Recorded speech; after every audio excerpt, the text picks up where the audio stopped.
Sí.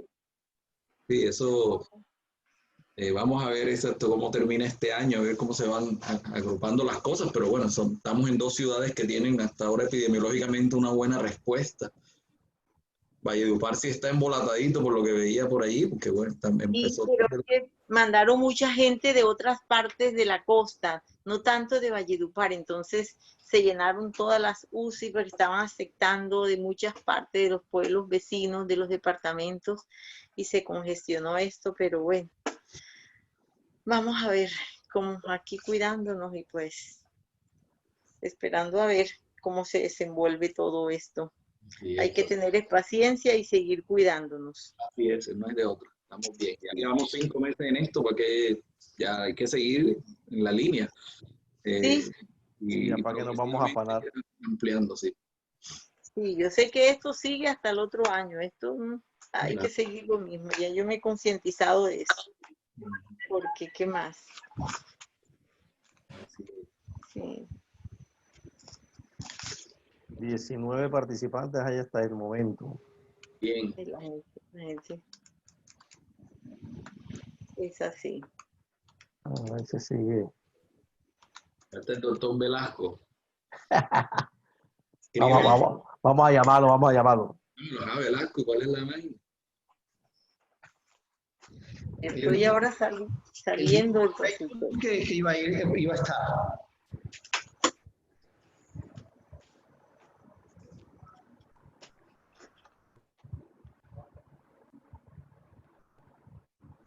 Hasta ahora va saliendo todo el mundo. Yo por hasta ahora voy saliendo del consultorio y corriendo. Y dije, no, hoy me voy me escucho mi conferencia. Aquí estoy ya a puertas de salir, cuadrando unas cositas.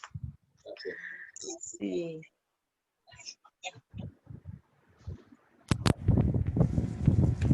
Y qué buen clima, ¿no? Hay en Barranquilla también. Aquí en Valledupar tenemos un clima que ni nos lo creemos. Frío. Uy, sí, frío. Qué clima tan rico. Yo al mediodía dormí con cobija y todo. Sin aire, encobijada. ¿Qué tal? Qué delicia. No lo podía creer. Profesor Oscar. ¿Qué me habló? Mucho gusto. ¿Cómo está usted? Mi cariño lo saluda. Hola, Jacobo, ¿cómo estás? Oh, hombre, profesor. Ahí está el profesor Adel. Hombre, qué buena. Profesor Ramos, qué gusto saludarlo y sobre todo tenerlo en el aula virtual. Hombre, doctor, usted sabe que yo esta conferencia no me la pierdo porque siempre aprendo un poco más de usted, de este tema. Este es un tema maravilloso. Más emblemáticos del Caribe colombiano, el doctor Jacobo Ramos. Ajá, jefe. Tampoco. Mire, ahí está el doctor Oscar. Ramos Manotas. Marlon Pereira, ¿no? Esto es puro, aquí está saliendo en la crema innata de la endodoncia. ¿Qué va, Jacobo? Bien. ¿Qué tal? ¿Cómo está todo? ¿Cómo vas? Bien, gracias a Dios. La familia, ¿todo bien? Tratando de que, caramba, ahora que se abra, las cosas se cojan suave. Espérate, que aquí me está llamando Tavo. Dele. El decano de los endoncistas de la costa Caribe. Ok, bueno, vamos a empezar, jovencitos.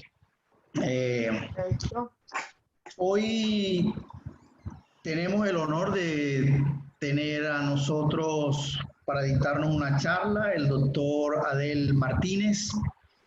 El doctor Adel Martínez es odontólogo de la Universidad de Cartagena, especialista en estomatología y cirugía oral de la Universidad de Cartagena.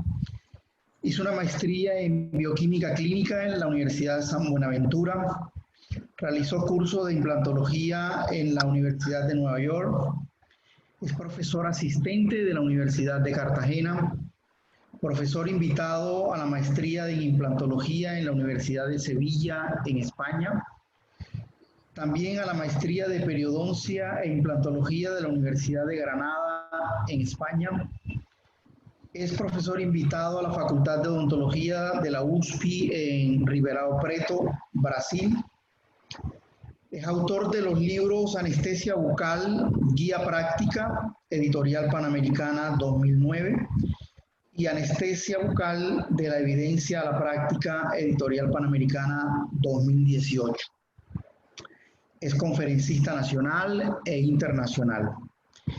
Hoy nos va a hablar sobre anestesia pulpar, superando el reto con conceptos.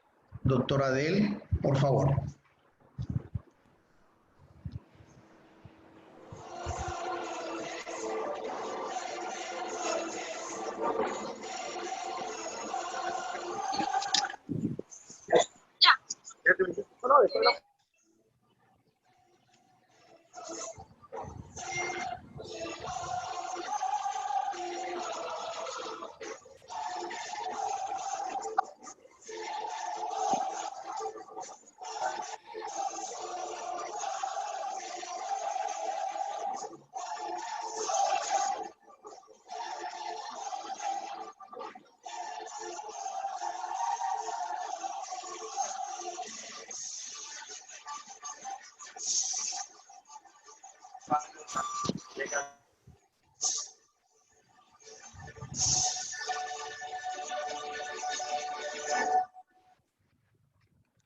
Muchas gracias a la Asociación de Endodoncia del Atlántico por brindarme esta maravillosa oportunidad, a todos los colegas conocidos y aquellos por conocer que están aquí en este aula virtual de este área tan maravillosa e importante de la odontología como es la endodoncia. Muy complacido realmente, doctor Oscar. Para mí siempre será una oportunidad, un honor, un motivo de satisfacción poder llevar un poco de lo que estamos haciendo desde hace varios años con el tema de la anestesia, y que sé que para el ámbito de la endodoncia, de la anestesia pulpar, de conceptualizar un poco más que de hacer técnica, va a ser muy importante precisamente para llevarle a los pacientes y ofrecerle también a nuestros estudiantes, para aquellos que hacen docencia en pre y posgrado, una nueva manera de visionar la anestesia, ¿no? Y esto es lo que he denominado el ABC de la anestesia, anestesia bucal conceptual. Como bien ya el doctor Oscar nos presentó, para los que no saben, soy docente de la Universidad de Cartagena. Es una universidad icónica. Todos los que estamos en la región Caribe sabemos de la tradición de nuestra universidad. 192 años cumplió hace poco. Aquí vemos una imagen de una de nuestras sedes, la sede de La Merced, que es un epicentro turístico, ya que allí hay un homenaje a nuestro Nobel de Literatura, Gabriel García Márquez, en este claustro de nuestra maravillosa universidad. Mi facultad de odontología, que hoy extrañamos tanto, poder estar así, pegaditos, arrumados, como en esta foto del Congreso de ACFO, creo que hace un par de años atrás, poder recorrer sus pasillos, poder interactuar con el doctor Jacobo, con todos los profesores allí, tomarnos un café. Eso definitivamente es invaluable, y este tiempo de pandemia nos ha permitido reconocer lo privilegiado que somos de poder pertenecer a nuestras universidades, en este caso particular a esta facultad, que hoy luce así, solita. El perro que siempre nos recibe allí, está allí seguramente extrañado, diciendo qué le pasará a nuestros profesores y estudiantes. Espero que, como bien ya lo comentábamos, tras bambalinas podamos retornar seguramente en 2021 con mucho amor, cariño y pasión por esta que es nuestra alma mater, nuestra segunda casa, y seguramente para desarrollar todas las cosas que hemos podido hacer. Bien lo dijo el doctor Oscar, hemos tenido el privilegio, la bendición de escribir 2 libros, el libro de Anestesia Bucal, Guía Práctica del año 2009, que fue un libro muy tradicional, muy similar a los demás libros de anestesia que en el mercado latinoamericano hay, porque era un libro de técnicas y estuvo en el mercado casi por 10 años. Tuve la bendición de que vendiera casi unas 9.000 copias. Ahí ya tenemos, ya este no está en el mercado, y ahora tenemos Anestesia Bucal de la Evidencia a la Práctica, que se publicó en el año 2018, que viene con una versión electrónica, y que este libro ya sí viene con el tema de la anestesia bucal conceptual, porque ya es un libro más maduro, porque ya hemos aprendido, porque nos hemos caído, porque nos hemos tropezado y porque nos hemos retroalimentado, y sobre todo hemos podido sacar un texto que visiona la anestesia de una manera distinta. Para todos aquellos que quieran obtenerlo, pueden comprarlo a través de la página de medicapanamericana.com o en cualquier librería nacional, librería panamericana o librería de productos médicos de Colombia se puede adquirir este libro que viene con la versión impresa y la versión electrónica para que pueda ser fácilmente consultado a través de sus tablets o celulares. ¿Cuál es la diferencia entre lo que nosotros hablamos de anestesia bucal conceptual y la anestesia bucal tradicional? Esto que les pongo aquí del cómo y el para qué es precisamente para tratar de ambientarlos ustedes y diferenciarlos un poco. Normalmente la anestesia bucal desde hace muchos años se viene enseñando en cómo hacer anestesia. De hecho, aquí intencionalmente les pongo a la izquierda de sus pantallas una imagen de un texto de anestesia del año 1952, que dicho de paso me lo regaló el doctor Eduardo Cobo, tremendo regalo, una joya, con el que estudiaron sus suegros en la Universidad Nacional. Y si ustedes comparan la foto que hay de 1952 a la foto de mi texto de 2018, en lo que hace referencia, por ejemplo, a la técnica mandibular, es idéntica. Las diferencias, tal vez los colores y estas cosas. Hay un micrófono encendido, será tan amable, no sé quién lo tiene encendido, bloquear los micrófonos y apagar los videos para que corra mejor la presentación. Muchas gracias. Entonces, si lo vemos, las dos imágenes son similares, cambian el color, porque básicamente las técnicas anestésicas se han venido enseñando en el cómo hacerla, pongo mi dedo, el reparo y todas estas cosas, y seguramente el trasegar de nuestra vida profesional cada vez nos hace mejores hacedores de técnica. La anestesia bucal conceptual busca tomar como base esa esencia que todos tenemos, en donde hemos aprendido a hacer técnicas, y aquí no tenemos la más mínima duda que todas las personas que estamos en este escenario virtual hacen excelentes técnicas anestésicas. Lo que nosotros queremos ahora es, con esa gran base que tenemos, cómo afrontamos los retos que hoy la anestesia bucal nos impone, y uno de los grandes retos que la anestesia bucal nos impone es cómo lograr anestesia pulpar profunda, sobre todo en casos de dientes con pulpas inflamadas. Y en eso queremos nosotros inventarnos este tema de anestesia bucal conceptual y pensar en el para qué necesito la técnica y no en cómo la hago.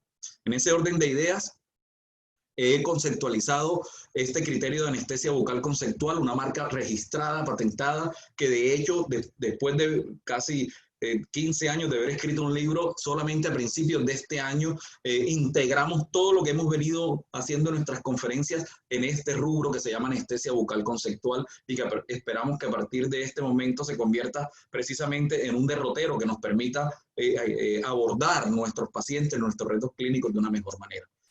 La anestesia bucal conceptual, como bien le expliqué, que es el pensar en para qué necesito la técnica y no en cómo la hago, que es la manera tradicional como se enseña la anestesia.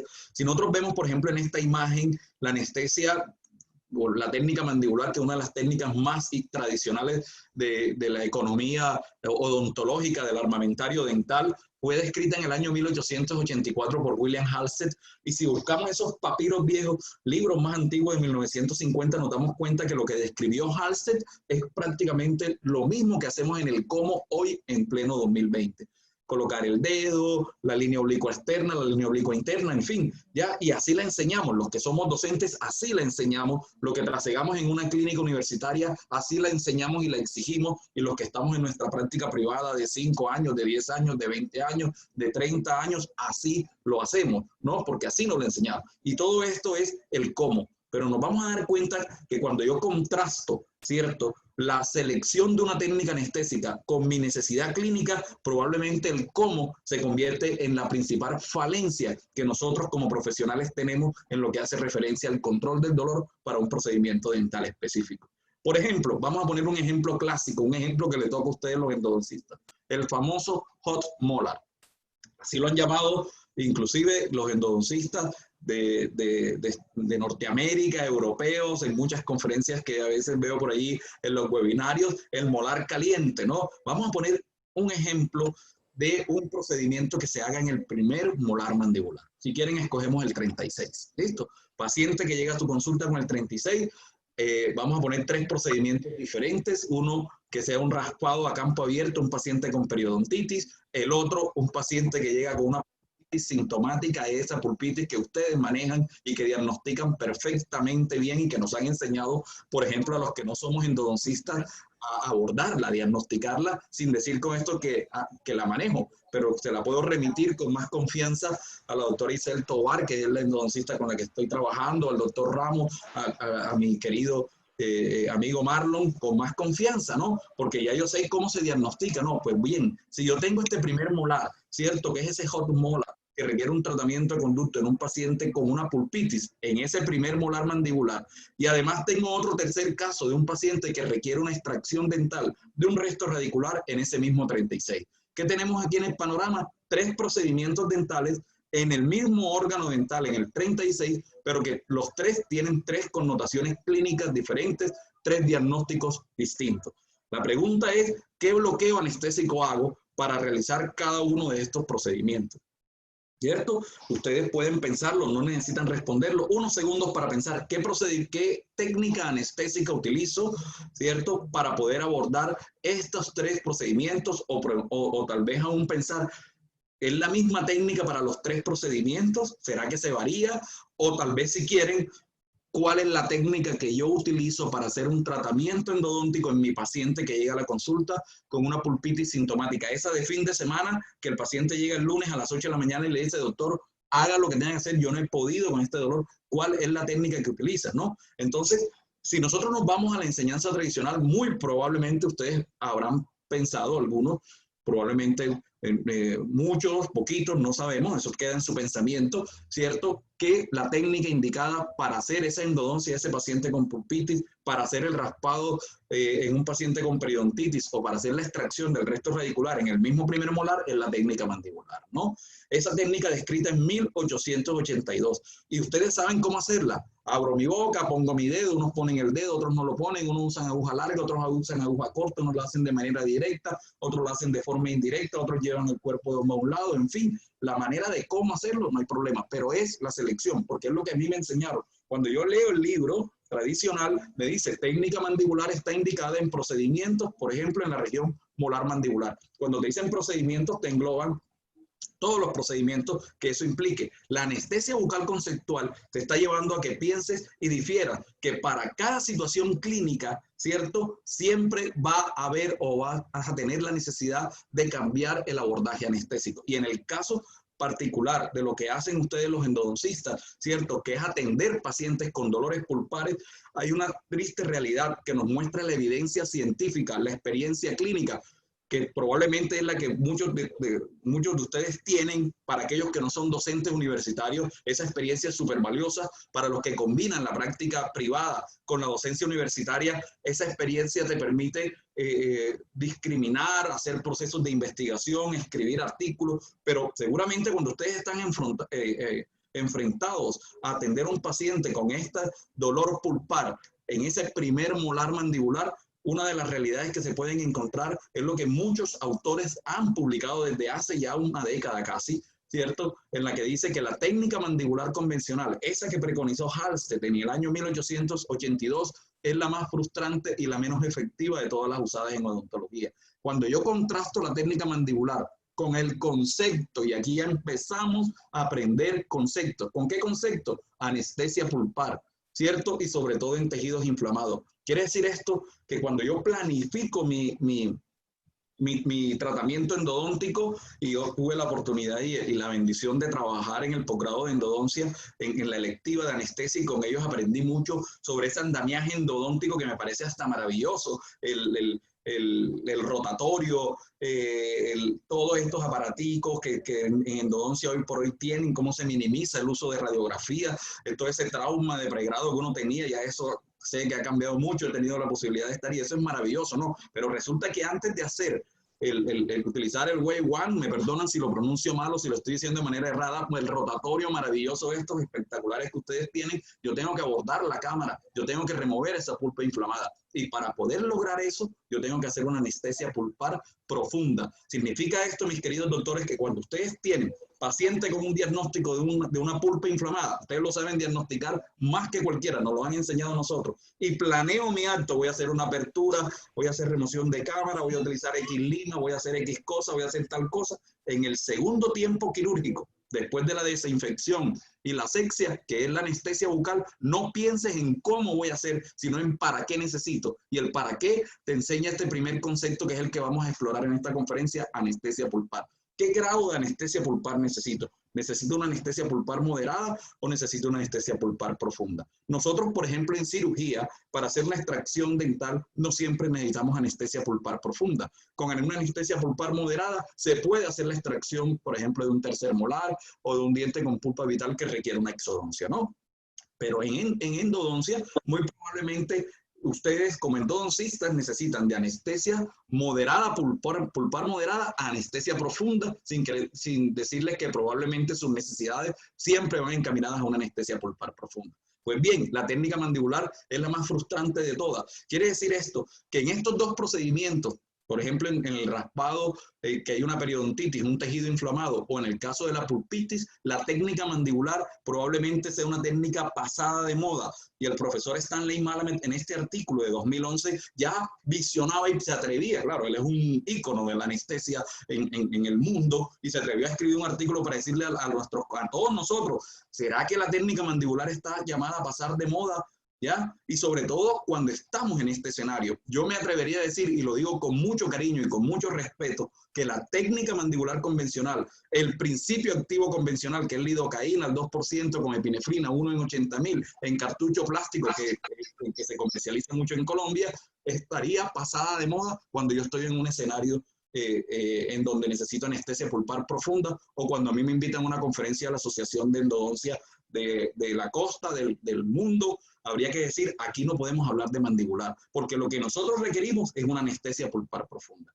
La evidencia nos lo demuestra. He tratado de resumirle algunos resultados de manera muy didáctica. La idea aquí no es consumir artículos, tengo muchos, se los puedo compartir al final de la conferencia con el mayor de los gustos. Pero, por ejemplo, si observamos en este resumen, esta triada, lidocaína, más técnica mandibular, más el concepto que es anestesia pulpar. Cuando tú necesitas anestesia pulpar y utilizas una técnica mandibular y lidocaína, miren los resultados de las investigaciones que logré mostrarles. En una técnica convencional, las tasas de éxito anestésico, por ejemplo, estos estudios de Vivek Agarwal, que es un profesor de la India, de Nueva Delhi, que publica demasiado en anestesia, sería una oportunidad maravillosa algún día conocerlo, pero miren las tasas de éxito, 33% en un estudio de 2009, 36% en un estudio de 2010, 23% en un estudio de 2017. Esta es la tasa de éxito anestésico pulpar. Agarwal es endodoncista, ¿ok? A esto se enfrentó su proceso investigativo, y esto es lo que nos está mostrando. Del 100% que yo hubiese podido tener, no logró ni siquiera el 40% de éxito anestésico con una técnica convencional cuando utilizó el principio activo convencional. Este estudio más de Ashraf, él es de Medio Oriente, en el año 2013, 29% de tasa de éxito anestésico pulpar al usar la técnica convencional. Miren este estudio de Girio de 2014, estos son brasileros, 42.9, 58% Rabí. Alegretti tuvo una suerte maravillosa porque tuvo un 63.6%. Y con esto que les estoy mostrando, que la tasa de éxito anestésico pulpar cuando utilizo una técnica mandibular convencional es muy amplia. Infortunadamente no es del 100%, casi siempre es menos del 60%. Y para nosotros, en nuestro medio, allá en nuestra gloriosa Universidad de Cartagena, nosotros no hemos tenido ni siquiera tasas de éxito que lleguen al 20%. Aquí las vemos. 3 investigaciones que hemos hecho. En 2014 hicimos esta investigación de 45 minutos de vitalometría y la tasa de anestesia pulpar fue del 5% para la lidocaína. En el posgrado de endodoncia, molares que requerían tratamiento endodóntico con pulpa vital, tasas de éxito anestésico 5.56%. Y en 2016, en cirugía de terceros molares, la tasa de éxito anestésico pulpar fue del 14.2%. Esto me ha permitido a mí decirles a ustedes que esta triada es la triada de la frustración. ¿Cuál triada? Usar lidocaína, usar técnica mandibular cuando tú necesitas anestesia pulpar. Si tú quieres frustrarte, si tú quieres que tu consulta se convierta en una consulta pesada, estresante, angustiante, en que esa mañana de lunes para ti sea un estrés porque llegó tu paciente con el dolor pulpar, o mejor, esa tarde de viernes cuando tú estás planeando tu copita de vino, tu jugada de dominó, ¿cierto? Y te toca precisamente ese día 3 pacientes con pulpitis y vas a utilizar esta triada de la frustración, pues no vas a jugar dominó ni vas a tomarte el vino porque vas a llegar con ganas de acostarte a dormir. ¿cierto? Porque la realidad que te está mostrando es que es muy difícil lograr una anestesia pulpar profunda cuando hago esto. Entonces, estos son los retos que hoy nos está imponiendo la anestesia bucal, que nos tocan directamente a todos nosotros. Ahora bien, las razones por las cuales esto sucede no es porque usted mala técnica. Vuelvo y les repito, aquí no estamos hablando de las técnicas, no. Todas las técnicas que nosotros usamos están bien hechas. Todos los informes que presentamos aquí son estudios clínicos controlados donde la técnica anestésica está bien hecha.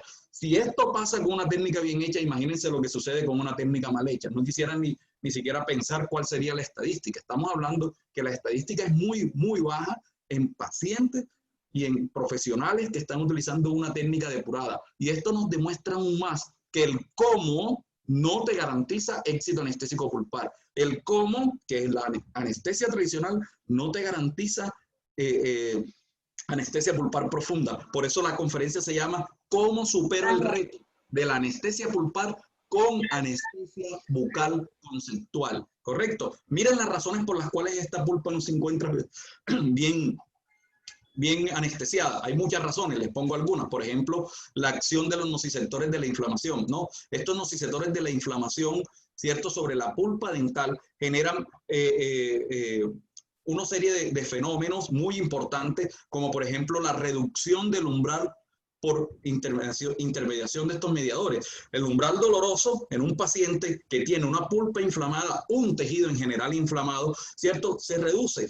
Y los estímulos dolorosos que convencionalmente no debiesen producir dolor en ese paciente generan dolor. O sea, necesita un estímulo muy bajo para desencadenar un dolor. ¿Y saben qué es lo peor? El dolor que desencadena este paciente, porque ya intervienen muchas vías que dejan de ser las vías del sistema nervioso periférico, todas estas vías nerviosas relacionadas con la pulpa dental para intervenir, por ejemplo, alteraciones en el asta dorsal medular. Es decir, ya se está hablando de que existen alteraciones medulares acompañadas con un complejo de situaciones, los mediadores de la inflamación, la reducción del umbral doloroso, ¿cierto? Que llevan a que esa pulpa no quede bien anestesiada y que el dolor que se genera con ese estímulo tan bajo sea un dolor hiperalgésico. Y no en vano, otra vez el profesor Agarwal describe esos fenómenos pulpares como alodinia e hiperalgesia.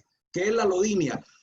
La alodinia es precisamente la sensación de dolor con estímulos muy bajos que normalmente no deben producir dolor, ¿cierto? Y la hiperalgesia, como su nombre lo indica, es una respuesta dolorosa exagerada. Y en los pacientes con pulpas inflamadas, toda esta serie de factores y otros más que no me caben en la diapositiva y que les voy a ir mostrando algunos de ellos, ¿cierto? Conllevan a que precisamente mi paciente que tiene un diagnóstico de pulpitis sintomática y todos estos diagnósticos que maravillosamente ustedes saben hacer, ¿cierto? Mi paciente tiene un fenómeno semiológico que lo debiese anotar en la historia. Mi paciente tiene alodinia porque cuando yo le estimulé el molar, sea con una prueba de frío, sea con una prueba eléctrica, o las pruebas que ustedes nos enseñaron a hacer a nosotros, inclusive los que investigamos en anestesia, mi paciente tiene una respuesta exagerada. Y esa respuesta exagerada se denomina alodinia e hiperalgesia, ¿correcto? Ese fenómeno es muy importante. ¿Qué otros fenómenos interfieren en que esto suceda? El pH ácido de la pulpa dental. El pH ácido de la pulpa dental. La pulpa y todos los tejidos inflamados, todos los tejidos que se inflaman, se acidifican, ¿cierto? Y una de las cosas, de hecho tenemos un proyecto ahí en el posgrado para poder medirle el pH a las pulpas. No hemos conseguido todavía el pHímetro con la sonda indicada, pero eso es una de las cosas que queremos medir.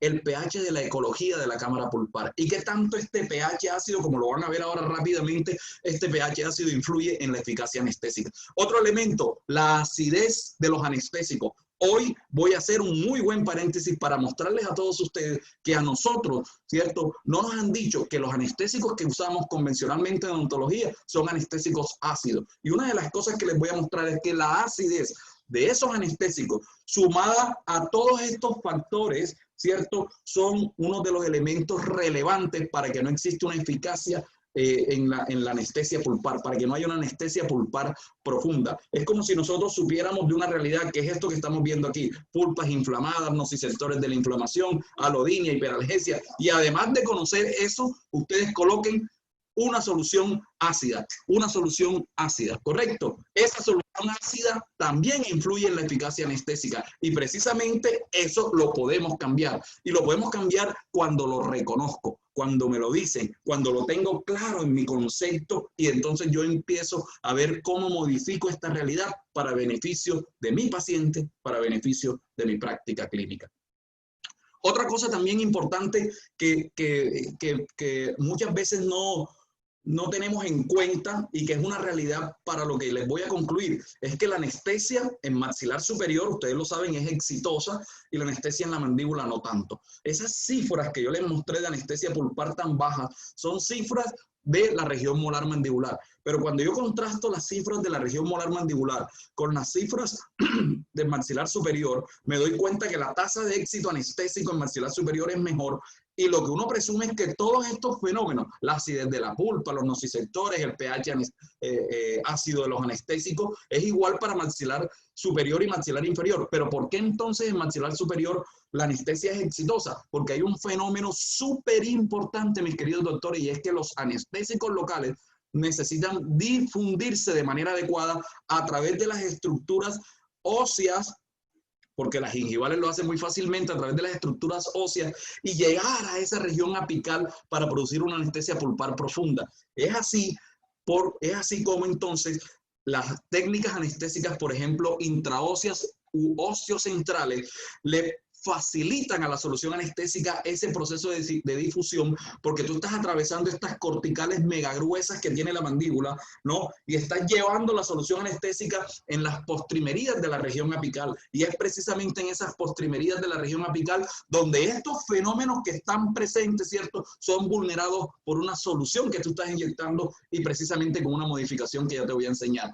Los invito, mis queridos doctores endodoncistas, a que perdamos no me atrevo a decir ese mito, rompamos ese mito de la anestesia intraósea de la cual yo he venido hablando hace muchos años y ojalá demos el salto, ¿cierto? Para que ustedes pasen incluso de la anestesia intraósea a la anestesia osteocentral que se la voy a mostrar al final. Así como tengo mi Wave One, mi rotatorio, mis cosas, podemos tener el equipo de anestesia osteocentral y esto te va a dar seguridad y es el único de todos a hoy que nos está mostrando tasas de éxito anestésico pulpar del 100%. Y les voy a mostrar lo que puedo hacer mañana mismo en mi práctica para mejorar mi tasa de éxito del 15% y llevarla ojalá a un 70%. Y también les voy a mostrar cómo la anestesia osteocentral me puede permitir hacer anestesia pulpar con tasas de éxito entre el 95% y el 100%. ¿Qué pasa en el cárpulo del cartucho? El cartucho, que fue inventado por el doctor Harvey Coote en la Primera Guerra Mundial, ¿cierto? Lo patentó este señor Harvey Coote en el año 1917. Médico de la guerra. Veía los fusiles, los cartuchos de los fusiles, de los rifles, y empezó a pensar cómo inventaba un tubito de vidrio para colocar la anestesia y ahí se inventó en ese año, en 1917, un invento que hoy por hoy es uno de los más grandes inventos de la odontología y que está en las manos de todos los odontólogos del mundo. Se lo vendió a laboratorios Kodak y este señor Harvey Coote con un invento que es sencillo, las cosas sencillas son muy valiosas, ¿cierto? Nos ha dado un excelente regalo a la anestesia porque no solamente inventó el cartucho, sino también inventó las jeringas. Miren las jeringas que él inventó en 1917. ¿Son iguales a las que tenemos en el consultorio? ¿Sí o no? La respuesta es sí. Ese invento maravilloso, ¿cierto? Hoy lo vamos a combinar precisamente con conceptos. Hablemos del pH de las soluciones anestésicas. La solución anestésica sin vasoconstrictor. Hoy por hoy, que tenemos en odontología sin vasoconstrictor, lidocaína al 2% o mepivacaína al 3% normalmente. Cada vez que yo utilizo una solución anestésica sin epinefrina, el pH de esta solución en promedio es un pH de 6.5. Está ubicado aquí en la escala de pH, casi tendiendo a la neutralidad. Es un pH ligeramente ácido, ¿no? ¿Qué sucede cuando yo utilizo un anestésico con vasoconstrictor? Que es el que utilizan ustedes. Si yo pudiese hacer una encuesta aquí hoy y les dijese a ustedes, levántenme la mano, ¿quiénes utilizan anestésico con vasoconstrictor en su consulta más que sin vasoconstrictor? Probablemente muchos de ustedes me levantarán, si no todos, porque precisamente los anestésicos con vasoconstrictor nos permiten obtener beneficios anestésicos como a mejorar la profundidad anestésica, el tiempo del efecto anestésico, reducir la toxicidad y para nosotros los cirujanos el sangrado, ¿no? Pero sí usamos, yo en mi práctica privada solo utilizo anestésicos con vasoconstrictor. Lo que nosotros realmente no reconocemos es que la epinefrina que nosotros usamos, que es el anestésico natural más, el vasoconstrictor más utilizado en combinación con los anestésicos, es muy lábil a los rayos solares y se oxida. Y para evitar esta oxidación, los fabricantes desde hace muchos años utilizan el bisulfito de sodio, que es un antioxidante, y evitar que esta solución cristalina y diáfana se torne como de color café, que es cuando se oxida. Y una de las razones es que los cartuchos anestésicos tienen que ser transparentes, porque una solución para evitar el uso de bisulfito de sodio es que estos cartuchos sean color ámbar, como la botella de cerveza, ¿no? ¿Cierto? Pero imagínense un cartucho color ámbar, perdería precisamente esa particularidad que Harvey Kutt en el año 1916 quiso darle ese invento, y es que sea transparente para que tú puedas ver la diafanidad de la solución que tú estás utilizando, ¿no? Entonces, para evitar que se oxide la epinefrina, le agregan bisulfito de sodio, y tanto la epinefrina como el bisulfito de sodio per se acidifican el medio, y el fabricante esta solución que era de 6.5 la lleva a un pH de 3.5, es decir, un pH ácido. ¿Por qué? Porque la epinefrina y el bisulfito de sodio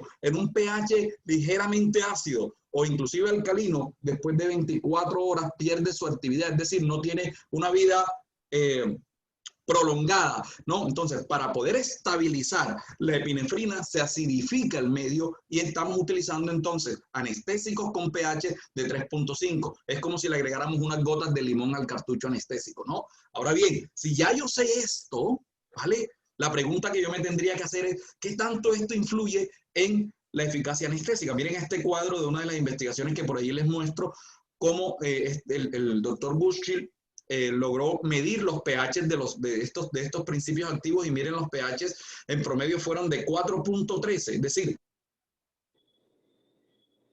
pH, estas soluciones tenían pHs alcalinos, pHs de 6.5, y esa es una realidad a la cual nosotros nos enfrentamos, y esa es la razón por la cual nuestros pacientes, cuando yo inyecto, es diferente cuando punciono. Tú colocas tópica y la punción no es sintomática, pero cuando inyectas la solución, el paciente tiene una sensación de ardor, una sensación de quemazón. ¿Por qué? Precisamente por la acidez de la solución que tú estás inyectando o que nosotros estamos inyectando.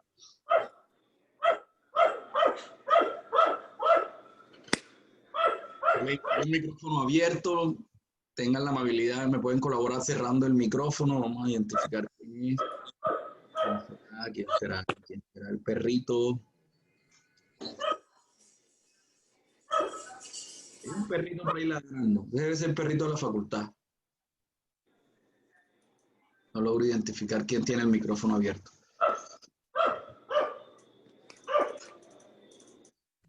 No me va a dejar.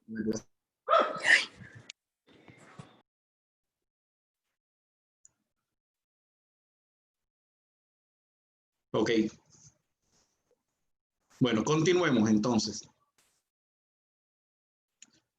Continuemos. Desconcentra uno. Vale. La pregunta es, ¿qué tanto este pH ácido de las soluciones que convencionalmente usamos influye en la eficacia anestésica, ¿no? Conociendo todas las realidades que ya conozco, ¿cierto? Todas las realidades que ya les he mostrado, ¿no?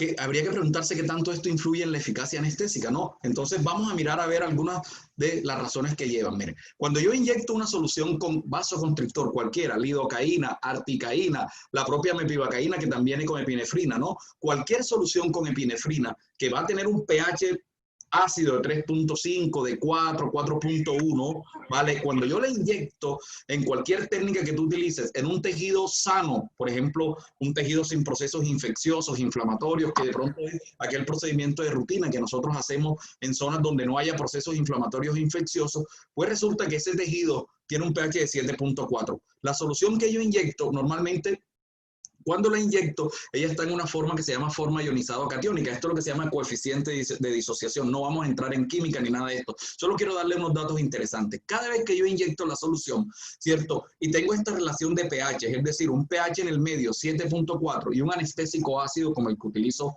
cuando utilizo anestésicos con epinefrina.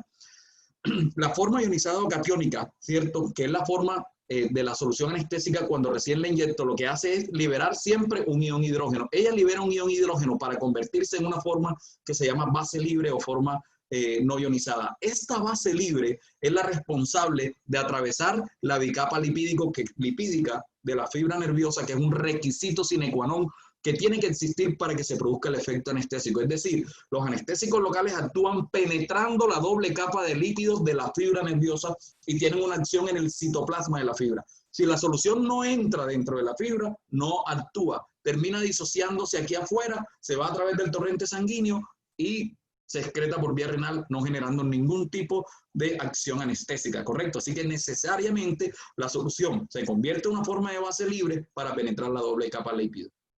Ahora bien, cuando yo inyecto un anestésico con un pH de 3,5 en un medio con un pH de 7,4, solamente el 0,004% de lo que tú inyectas se convierte en base libre apenas lo inyectas. Es decir, menos del 1% es capaz de ir a interactuar con la fibra nerviosa. ¿Qué pasa con el 99.996% restante que queda en forma ionizada o catiónica circundante aquí en este líquido intersticial que no va a poder penetrar la bicapa lipídica? Pues bien, con el pasar de los minutos, 1 minuto, 2 minutos, 3, 5, 10, 15, 20, 45 minutos, el pH de la solución ácida termina alcalinizándose con el pH del líquido intersticial, de ese solvente que tiene, que al tener un pH alcalino y ser más cantidad, termina alcalinizando el pH de la solución anestésica, que en algún momento se convierte a un pH de 7,4. ¿Cuánto tiempo pasa? Por lo menos 25, 30 minutos hasta que probablemente esa solución llegue a un pH de 7,4. Cuando llega a un pH de 7,4, la solución, el 50% de lo que tú has inyectado se convierte en una forma de base libre y ese 50% penetra la doble capa de lípido. Y esto es lo que clínicamente nos sucede a todos nosotros. La anestesia local, ¿cómo actúa? Progresivamente. Por eso hay que esperar. Ahora bien, si ustedes tienen un paciente con una pulpitis o una inflamación pulpar, un dolor agudo, en ese paciente espera mínimo 10 minutos si está utilizando una solución convencional. Si se va la luz hoy y mañana nos toca arrancar la conferencia, hoy el mensaje que les dejo es ¿cuál? Hay que esperar. ¿Y para qué espero? Para que se buferice la solución ácida que yo inyecto con el medio donde la inyecto. Ahora tengo un gran problema. Mi pulpa está ácida, ¿no? Entonces miren que a otra de las razones que pasa, que ya se las dije, es que cuando inyecto una sustancia ácida, el paciente tiene una sensación de ardor y quemazón. Estimula unos receptores que se llaman receptores sensibles de la acidez, que están allí en la membrana plasmática de la fibra nerviosa y que cuando inyectan una solución ácida, mandan un mensaje, despolarizan la fibra y eso genera dolor en el paciente. Así que además de todo el fenómeno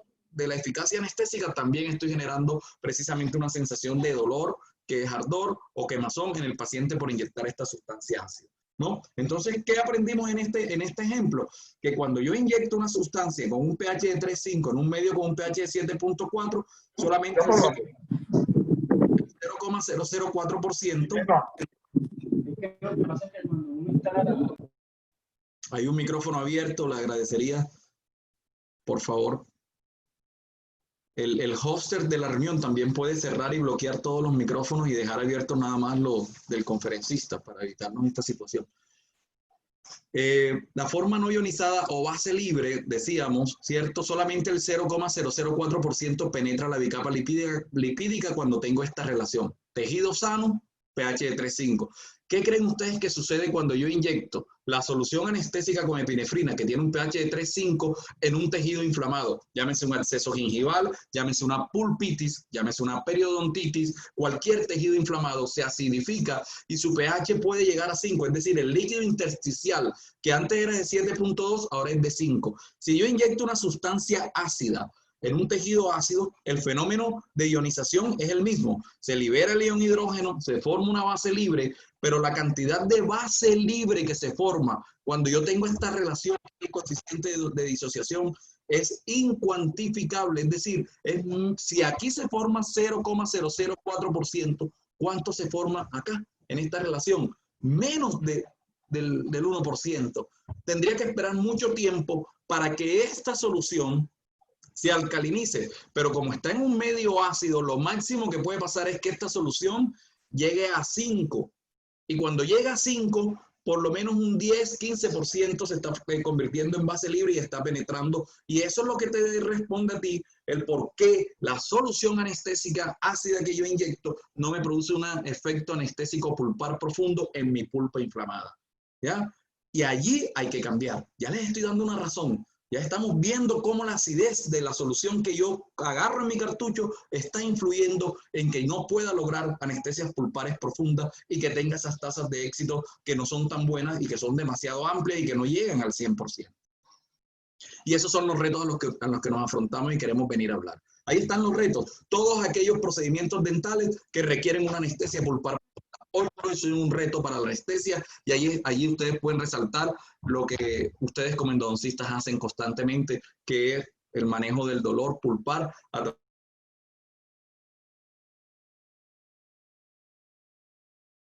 Si yo enfrento esta realidad clínica, farmacológica, fisiopatológica, alodínica, hiperalgésica y todo este previo que acabamos de ver, con la técnica de 1882, voy camino al fracaso.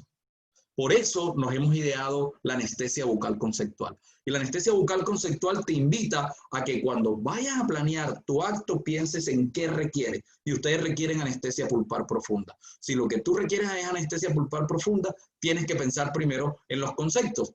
Yo tengo varios, pero el que a nosotros nos tropieza hoy es el de la anestesia pulpar. ¿Ya? Tengo anestesia alveolar, tengo anestesia de tejidos blandos, son conceptos, ¿no? Pero anestesia pulpar, cuando yo necesito y me enfoco en eso, tengo que reconocer que muchas veces lo que estamos haciendo en nuestra práctica privada es hacer un bloqueo anestésico o tal vez algunos tienen ya la rutina de hacer no un cartucho, 2 cartuchos, intraligamentaria, infiltración lingual y todas las técnicas antes de iniciar. Y mi test pulpar es la fresa. ¿Ya? Ese ruidito. ¿Ya? Le pregunto a mi paciente si tiene el labio dormido, si tiene el labio dormido, si tiene la lengua dormida. Si tiene el labio dormido, si tiene la lengua dormida. Y en estos pacientes, precisamente, es mi criterio que tengo para decir, ya la pulpa está bien anestesiada. Bien, mis queridos doctores, hoy quiero invitarlos a que ustedes, siendo los maestros del diagnóstico de la pulpa, que nos hayan enseñado a nosotros los que hacemos investigación en anestesia, ¿cierto?, a cómo medir o por lo menos tener una aproximación objetiva de lo que está pasando con mi pulpa en lo que hace referencia a la anestesia, hagamos un chequeo de la anestesia pulpar con una prueba de frío o con la prueba eléctrica, que es la que nosotros usamos, ¿no?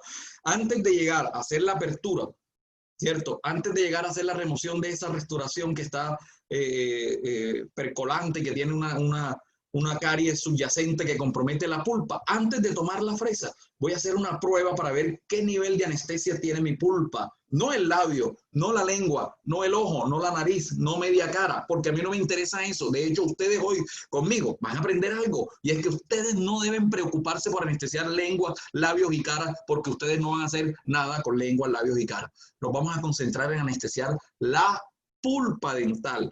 ¿Ya? Y para eso vamos a aprender hoy un par de abordajes que por razones de tiempo no vamos a poder aprender más. Ya quedan 10 minutos para que se cumpla la hora.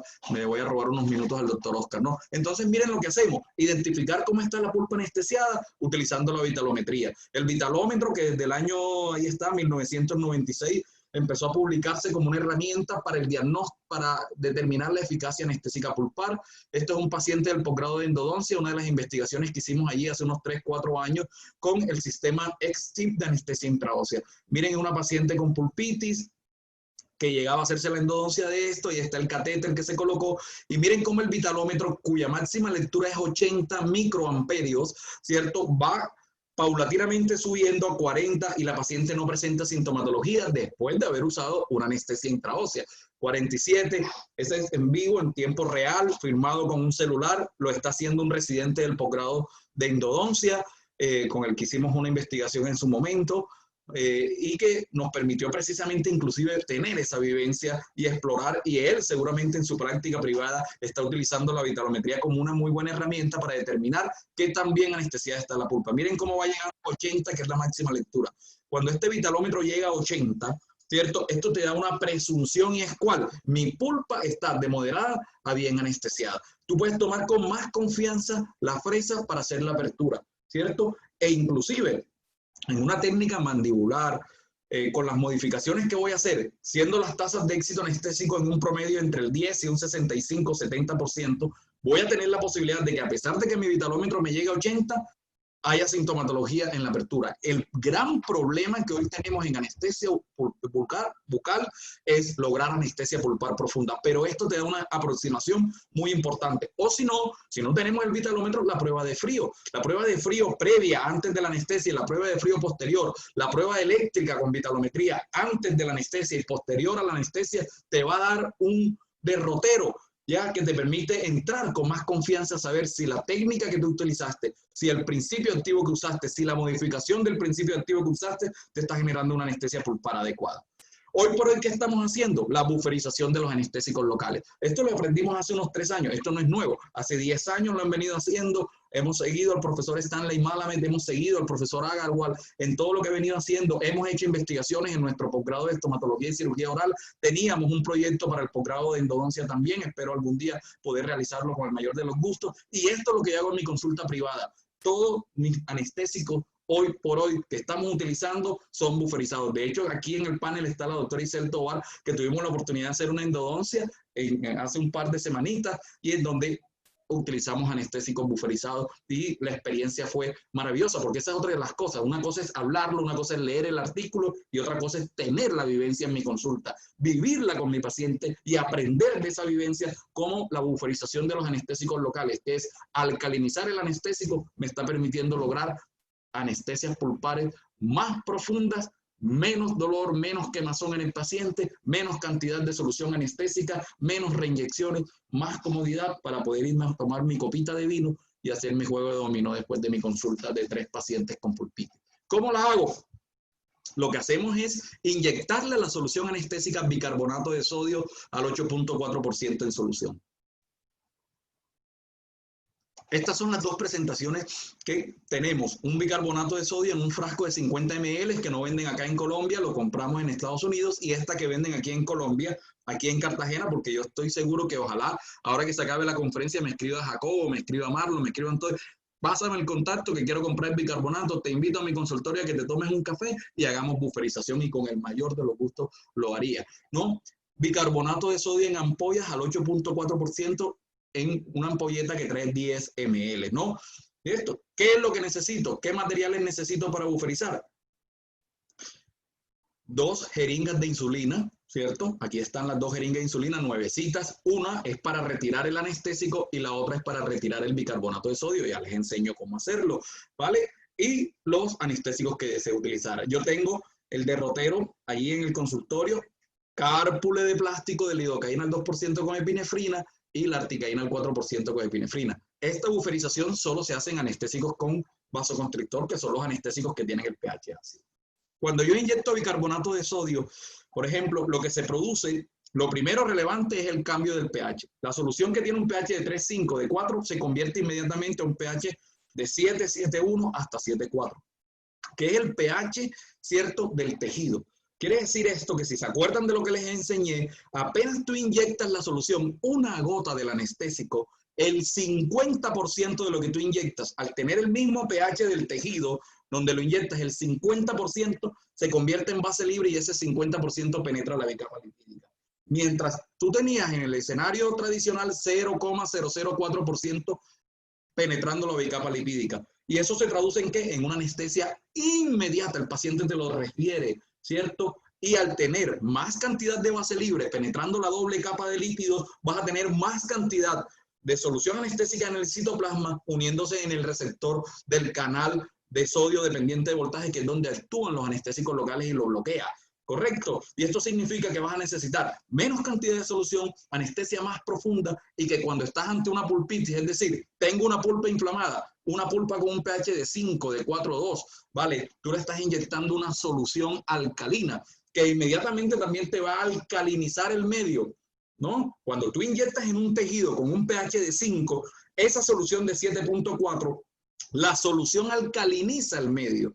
pasa el efecto contrario, alcalinizo el medio y me empieza a generar un medio favorable para que precisamente el 50% de mi base libre penetre la doble capa de lípido. ¿Y saben qué es mejor, mis queridos doctores? A los 2 minutos, el otro 50% que tú habías inyectado ya también está dentro. Es decir, que del 100% de lo que tú ves, solamente un 5% se va a través del torrente sanguíneo y tienes un 95% de solución anestésica dentro del citoplasma de la fibra nerviosa, y eso se traduce ¿en qué? En eficacia anestésica. El bicarbonato de sodio produce dióxido de carbono y cambia en el pH. Y el dióxido de carbono, en las investigaciones que se están haciendo ahora, en estos ensayos chéveres que están ya publicados, nos está demostrando que el dióxido de carbono hace como una especie de fenómeno de preparación de la fibra nerviosa para producir una anestesia más eficaz. Y miren un datico que no les leí aquí rápidamente, voy corriendo porque me siento atrasadísimo, perdónenme. 6.000 iones más activos, es decir, 6.000 iones de base libre penetrando la doble capa de lípidos cuando tú buferizas tu anestésico. ¿Cómo lo buferizo? Ya les dije los materiales que necesito. Discúlpenme, me regreso un tris. Ahí está. La jeringa de insulina, que vienen en 2 presentaciones, de 1 cc y de medio cc, 10, 20, 30, este es de 1 cc, unidades. Lo que vamos a hacer para una relación que se llama relación 9:1, que es la que nosotros tenemos, hay diferentes relaciones. La que nosotros estamos haciendo, sin querer decir que estas otras no se puedan hacer, es retirar 0,18 ml de anestésico y retirar 0,18 ml de bicarbonato de la ampolla e inyectar este 0,18 ml de bicarbonato de sodio al cartucho anestésico al que le he retirado previamente la misma cantidad de solución. ¿Dónde debo llevar la jeringa?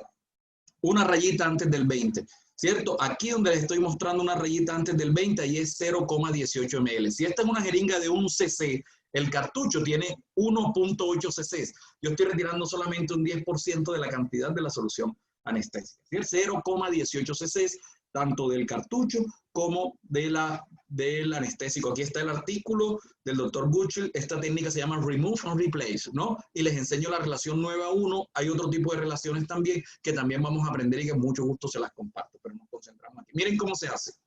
Aquí estoy retirando de un cartucho de lidocaína mi campo, mis guantes, alcohol, le limpio el diafragma, lo hacemos de la forma más antiséptica y retiro. ¿Qué van a ver ustedes? Que al retirar el anestésico del cartucho es aparentemente demorado. Hemos cuantificado y es 1 minuto 15 segundos. Entonces ustedes retiren el émbolo para que hagan un vacío, inyectan un poquito de aire y lo vuelven a retirar y van ustedes a ver cómo empieza a caer la gota de la solución. Lo colocan de manera vertical como les muestro en el video y retiran 0,18 cc de solución anestésica. 0,18 cc del cartucho de lidocaína. Vamos a, aquí lo ponemos, 0,18 cc, lo observan, ¿cierto? Y ahora vamos a inyectar el bicarbonato de sodio, la misma cantidad, al 8.4%, y vamos a hacer el retiro de 0,18 cc también de ella. La retirada del bicarbonato es más fácil porque no está sellada como el cartucho anestésico y eso permite que se retire de mejor manera. Aquí vemos. Lo que hago es que retiro más cantidad y después ajusto la dosis. Por ejemplo, aquí me paso, miren, ¿cierto? Y lo que hago después es ajustar la dosis exactamente a lo que necesitamos, que es 0,18 cc. Aquí lo ven, estoy ajustando, llegamos hasta aquí. Perfecto, ahí está 0,18. Esto es lo que necesitamos de bicarbonato para buferizar. Y ahora procedemos a inyectar el bicarbonato de sodio lentamente. Miren que casi solo se va el vacío que hace, ¿no? Y ahí está inyectado. Aquí está nuestro cartucho. Podemos hacerle un pequeño mix y este es nuestro cartucho anestésico buferizado. Siempre acostumbro marcarlo para saber cuáles son mis cartuchos buferizados para que no se vayan a confundir, ¿no? Y aquí perfecto, esa es la buferización, ¿no? Esta es la forma, digamos que tradicional que hacemos, la que ustedes pueden hacer mañana en el consultorio. En Barranquilla hay distribuidores de medicamentos. En cualquier distribuidor de medicamentos consiguen bicarbonato de sodio al 8.4%. De hecho, la compañía Procas, que es barranquillera, es la que fabrica el bicarbonato de sodio al 8.4 en Colombia, ¿no? En el mundo está el OnPharma, que es un tipo de mixing paint que también produce la mezcla que acabo de enseñarles para aquellos que quieran más tecnología, o la que ya nosotros también tenemos en los Estados Unidos, en Alutra Medical. Tenemos un equipo de investigación con unos colegas, el doctor Molinares y Leiva, con el Miami Dental Institute, con el Miami Community Miami Dental. Estamos probando el Anutra, que es otro tipo de equipo que permite una buferización de mayor cantidad de anestésico, una jeringa que te permite buferizar hasta 6 cc de una manera bastante práctica, didáctica, muy aséptica, ¿cierto? No queriendo decir que el mixi, que el remove and replace sea antiséptico, aséptico, perdón, y allí estamos haciendo cada vez más investigaciones, llenándonos de razones para precisamente enfrentar este reto de la anestesia pulpar. Y al final, el mensaje que les quiero dejar, ¿cuál es? Lo que hoy por hoy estamos haciendo cuando enfrentamos una pulpa inflamada, al hacer un bloqueo con la técnica mandibular convencional, con la articaína inclusive, con la lidocaína en cartucho de vidrio o de plástico, sin modificarla, es como si fuéramos de Barranquilla a Bogotá en un carrito viejo. Voy a llegar a Bogotá, me voy a demorar 3 días, cansado, probablemente me vare, tenga que dormir en hoteles, me canse, llegue sudado, estresado. Es lo que te pasa en esa consulta de viernes en la tarde, cuando tuviste 2, 3 casos de pacientes con pulpitis y tratando de utilizar rápidamente tu Wave One, porque es que ustedes en una endodoncia la hacen rapidito. ¿Ya? El problema, ¿cuál es? La apertura cameral, la remoción de la pulpa y toda esa inducción anestésica que tienen que lograr. Es como si fueran precisamente en este carrito viejo. Cuando buferizo, es como si me montara en un Fórmula 1 para poder llegar al mismo punto de una manera más segura, más rápida, más relajada, si vale la pena decirlo, ¿cierto? Y más oportuna, y así voy a poder hacer la remoción de mi pulpa y rápidamente utilizar mi rotatorio y todo lo que ustedes maravillosamente saben hacer con menos cantidad de solución anestésica. No en vano el profesor Stanley Malamed, ¿saben cómo le llama la buferización? On Swift. Te está mandando un mensaje. Es como si nosotros los odontólogos utilizáramos tradicionalmente los anestésicos apagados, en off. Cuando yo buferizo parece que estuviese prendiendo el anestésico, dándole un on, perdón, e inyectando una solución anestésica que ya ustedes saben farmacológicamente qué es lo que hace y el por qué se produce un periodo de latencia ultra corto, un cero dolor durante la inyección, ¿cierto? Y una anestesia pulpar profunda, una eficacia anestésica comprobada. Hay muchos artículos, hay muchas vertientes, hay muchas experiencias. Nosotros tenemos proyectos de investigaciones adelantándolos con los estudiantes de pregrado y uno hecho en posgrado del posgrado de estomatología, pero este artículo se lo recomiendo, Journal American Dental Association. Miren cómo se titula, es una revisión sistemática. Los anestésicos locales proveen más anestesia exitosa que los anestésicos buferizados, perdón, proveen anestesia exitosa, más anestesia exitosa que las soluciones no buferizadas en pacientes con tratamientos dentales que requieran o involucren la pulpa dental. Miren esa pregunta, el artículo se lo... Y en general, les muestro solo la conclusión del ASTRAP, que dice que los anestésicos buferizados son más efectivos que los no buferizados cuando se usan en anestesia mandibular o maxilar en dientes en los que se involucra la pulpa dental. Inclusive dicen que los anestésicos buferizados tienen 0.29 veces mayor capacidad de acción anestésica que los anestésicos no buferizados. Ese artículo se los puedo prestar y otros más con mucho gusto. Si quieren ver más cosas de buferización, ahí les acabo de montar hace una semana el video en mi canal de YouTube. Busquen en el canal en YouTube, Dr. Adel. Les agradezco que se suscriban al canal para ver si tenemos algún día un número de usuarios que nos permita hacer transmisiones en vivo free sin problemas, pero igual ahí está un video completico para que mañana en el consultorio pasado, cuando tengan la buferización, lo puedan ver las veces que sean didácticos, paso a paso, de cómo hacer la buferización, porque ustedes pueden hacerlo en su consultorio sin ningún problema, ¿correcto? Así que les invito al canal.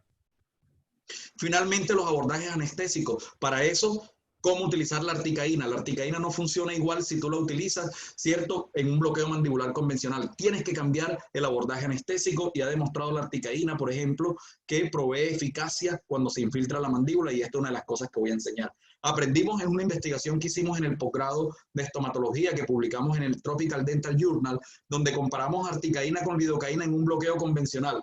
bloqueo del nervio dentario, bloqueo del largo bucal, bloqueo lingual. Comparamos lidocaína y articaína y ¿sabes qué encontramos? Que incluso la lidocaína fue mejor, produjo un mejor efecto anestésico, una tasa en el primer molar del 14%, mientras que el grupo de articaína solo fue del 7%, o sea, fue 50 veces mejor, a pesar de que estos datos son muy bajos, o sea, la tasa de éxito anestésico fue muy baja, pero la lidocaína funcionó mejor por la articaína. ¿Y saben qué fue lo que pasó, mis queridos doctores? Que es lo que hoy también quiero enseñarle a ustedes. Si utilizas articaína buferizada o no buferizada en un bloqueo como el del profesor Halsted de 1882, no te va a funcionar igual. Por eso es necesario que tú cambies y hagas una infiltración vestibular como te voy a enseñar en algún momento. Miren esta investigación que hicimos con también estas chicas del posgrado, Evelyn y Natalia, que está publicada en la revista de la Universidad de Antioquia, en donde tomamos pacientes con diferentes diagnósticos pulpares para ver la eficacia de lidocaína y articaína. Lo primero que tenemos que darnos cuenta es la tasa de éxito anestésico, ¿cierto? Tan baja, fue 13%, 5%, 20%, en global fue del 13%. O sea, fueron tasas de éxito anestésico muy, muy deprimentes, ¿no? Y aquí nos damos cuenta cómo el diagnóstico pulpar influye. Estas pulpas normales tuvieron un 27% de efecto anestésico, mientras que cuando el diagnóstico pulpar estaba mediado por inflamación y de hecho por sintomatología dolorosa, la tasa de éxito anestésico era del 12% e incluso del 5.8%. Pero si lo miramos más cerquita, solo un paciente con una pulpitis irreversible asintomática y un paciente con una pulpitis irreversible sintomática del grupo de investigación tuvieron anestesia pulpar exitosa. Esto es una realidad, doctor. Entonces, ¿qué es lo que tenemos que hacer? Primero, ya no hagas bloqueo de Halsted. Solamente vas a hacer bloqueo del nervio dentario inferior. Olvídate del lingual, olvídate del largo bucal. Estamos hablando, obviamente, de la región molar mandibular, que es el cocó de la anestesia. Tengo mi hot molar, mi 36. Lo primero que hago yo es, listo, perfecto. Voy a cambiar mi abordaje anestésico. ¿Cómo lo cambio? Voy a hacer un bloqueo exclusivo del nervio dentario inferior con articaína. ¿Cómo lo hago? De la manera como tú quieras hacerla. Recuerda que estamos en el para qué. El cómo ya tú lo sabes. El cómo es el mismo en la mandibular. Solamente lleva la aguja en las postrimerías de la espina de Spitz. Si te gusta el contacto tope óseo lo haces, si quieres poner el dedo lo pones, de la forma como tú lo hagas, con el índice, con el pulgar, como quieras, pero solamente vas a inyectar medio cartucho de anestésico si no buferizas, y si buferizas, un cuarto de articaína. ¿Listo? Exclusivamente para el nervio dentario inferior, que es el nervio responsable de inervar la pulpa, ¿correcto? ¿Qué viene después? Y una infiltración vestibular con articaína. ¿Listo? Esta infiltración vestibular con articaína buferizada es una maravilla. ¿Qué vas a hacer? Boca entreabierta en el paciente, escoges el diente, el molar que vas a tratar, el primero, el segundo, y lo que vas a hacer es una infiltración en el ápice, ¿cierto? Entrecierras la boca de tu paciente, viertes el labio con el espejo, te vas al fondo del surco, recuerda que es una mucosa delgada y ahí mismo está el hueso, entra la punta de la aguja unos 3 milímetros y deposita un cuarto de cárpule o hasta medio cartucho. Aquí pueden poner más anestesia que en el nervio dentario inferior. Vivan la experiencia, jueguen con esto, sobre todo si está buferizado, vas a darte cuenta entonces cómo esta combinación de bloqueo del nervio dentario exclusivo y de infiltración vestibular con articaína mejora la tasa de éxito anestésico pulpar, llevándola casi a un 70%. Nunca al 100%, pero es mucho mejor que un bloqueo convencional. ¿Listo? Diferentes formas de hacer infiltración vestibular. Hoy hemos aprendido que yo puedo hacer bloqueo del dentario inferior exclusiva, infiltración vestibular con anestésico buferizado utilizando articaína. Un excelente aprendizaje. La investigación nos muestra, miren, que cuando hago solo infiltración, miren las tasas de éxito de infiltración con bicarbonato, 92%. Qué maravilla esta tasa de éxito. Cuando buferizo, 62.5%. Cuando buferizo, aquí fue una investigación que no les dio tasa de éxito anestésico pulpar exitosa, y se las muestro para decirles que la realidad de nuestras ciencias en salud es una realidad muy variable. Esto no es matemática, esto no es ingeniería, esto no es 2 más 2 es 4, ¿correcto? Aquí hay variables por obtener, hay que también ver la metodología, cómo evaluar la pulpa, pero lo que sí les puedo asegurar, mis queridos doctores, es que el usar anestésicos buferizados, haciendo bloqueo del nervio dentario inferior, y una infiltración bucal. Miren que estos son casos de pacientes con pulpitis, tasas de éxito 78%, esta investigación de 2016 en 100 pacientes. Lo que nosotros hicimos en el posgrado, en pacientes con cirugía de terceros molares, anestésicos buferizados, nos demostró que al valorar el dolor de pacientes con bloqueo del nervio dentario e infiltración vestibular, el dolor siempre fue catalogado como leve, sobre todo en la luxación, que es el tiempo quirúrgico que más duele en un paciente de cirugía de cordales. Esto mismo lo podemos hacer allí. Ahora, ya tengo varias herramientas, doctores. Buferizo, bloqueo dentario, infiltración vestibular, ¿cierto? Ya sé las razones por las cuales, ya sé cómo buferizar, pero si yo me quiero ir al 100%, tengo que caminar como este muñequito, de la anestesia intraósea a la anestesia osteocentral. Ya mi chip está cambiando en lo que a anestesia intraósea hace referencia. Y miren, ¿saben qué? Antes que se le caiga el cabello, como a un colega endodoncista amigo mío que está en el aula virtual famoso, entre otras cosas, cierto que se le cayó el cabello por razones genéticas, no porque la pulpa no le quede bien anestesiada. La técnica mandibular tiene una tasa de éxito del 5%. ¿Ya? Eso es una evidencia del 5 al 20. Muchos se atreven a decir, no, es que a mí me funciona 100%. Maravilloso, eres una maravilla, eres un prodigio. Pero la realidad de las investigaciones es que te toca y te cuesta mucho trabajo tener pulpas profundamente anestesiadas cuando estás en un paciente sintomático. Pues resulta que la anestesia osteocentral ha demostrado que tiene tasas de éxito hasta de un 100%. Eso es otra historia, ¿cierto? Y para eso yo tengo que pasar de la anestesia intraósea, que también la vivimos en el posgrado de endodoncia, que se la ha enseñado a muchos colegas endodoncistas, ¿cierto? Que es, por ejemplo, el sistema STIP de una compañía endodóntica, que es Dentsply Maylefer, ¿cierto? Que implica montar un catéter sobre el contraángulo, hacer una perforación y todas estas cosas. Vamos a verlo aquí en vivo en este video del posgrado de endodoncia también. Mírenlo para que vean. Grabado con celular. Vitalometría previa, miren al paciente antes de anestesiar ese molar 18, le dolía. Infiltración de la mucosa.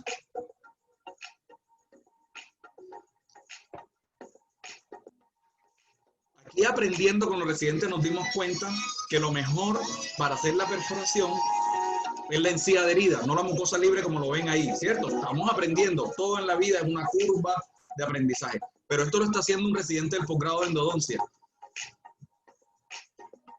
Gran ventaja que no hay diente anterior, contraángulo calibrado, se perfora el hueso con ese catéter.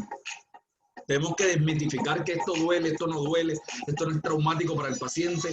Se los puedo enseñar en sus consultas. Podemos hacer un workshop, un taller de esto y de anestesia osteocentral. Y ustedes pierden inmediatamente esa limitación, ¿no? De querer entrar en esto, pero esto es lo que genera anestesia pulpar exitosa. Ahí ya se colocó y ahora con una pinza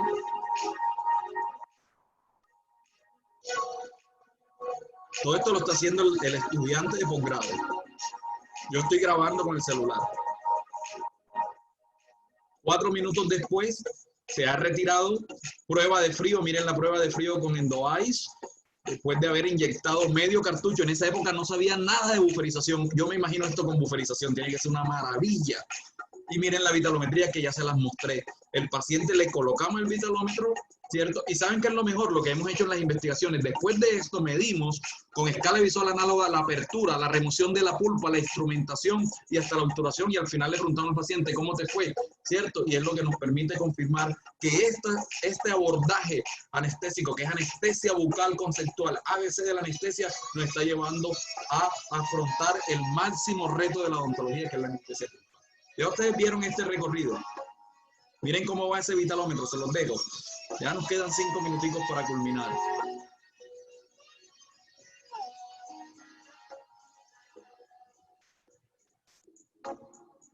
Recuerden que el vitalómetro debe llegar a 80. En la medida que se aproxima a 80, cuando se pone rojo, ya la pulpa está respondiendo menos al estímulo eléctrico.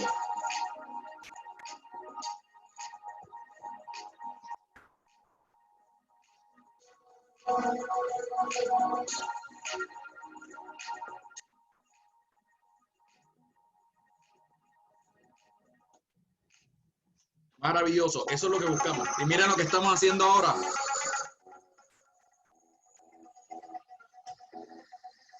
Anestesia osteocentral con el sistema Q-Sleeper 5, I1, y ya lo veremos. Esto es una maravilla.